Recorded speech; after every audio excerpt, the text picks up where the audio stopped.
Големи дупки кои по секој дожд се полни со вода, нерамнени, паркирани возила од секоја страна. Вака изгледа делот од булеварот Благоја Тоска во Тетово покрај клиничката болница, односно местото каде што треба да биде продолжен за да се поврзе со другиот дел од булеварот. Тетовци со години чекаат на пробивање на главните булевари за да се реши сообраќајниот хаос. Пробивањето на овој булевар како едно од идејните решенија за сообраќајниот метеж во градот беше ветување на речиси сите градоначалници на општина Тетово. Меѓутоа досега ниту еден не го оствари ова ветување. Во анкета граѓаните велат дека оваа улица е во катастрофална состојба, но посочуваат дека и други улици се оштетени. Катастрофа. Треба да се поправат улиците.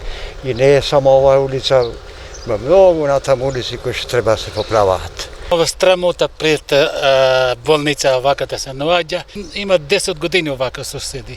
Ќе се направи, не се прави, видиш. Ова улица требаше порано да се заврши, да се уреди, али овде нема ништа. Ова работа стои долго време. Главен проблем е експроприацијата на имотите на граѓаните, кои се наоѓаат на местото каде што треба да поминува булеварот Благоја Тоска.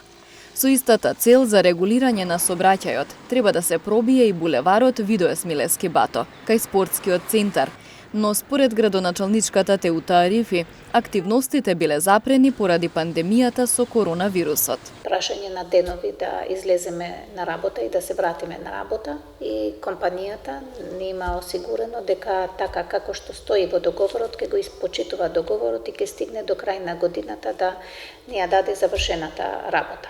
Додека кај другиот булевар кај Благоја Тоска, таму веќе сме во ситуација со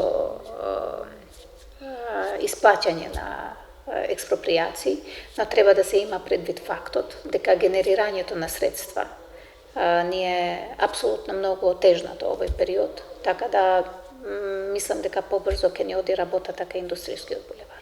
Дополнително сообраќаен хаос во Тетово предизвикува и недостатокот на паркинг места, а граѓаните подолго време го чекаат и најавениот јавен превоз, кој би го намалил метежот и со што би се олеснило движењето на населението.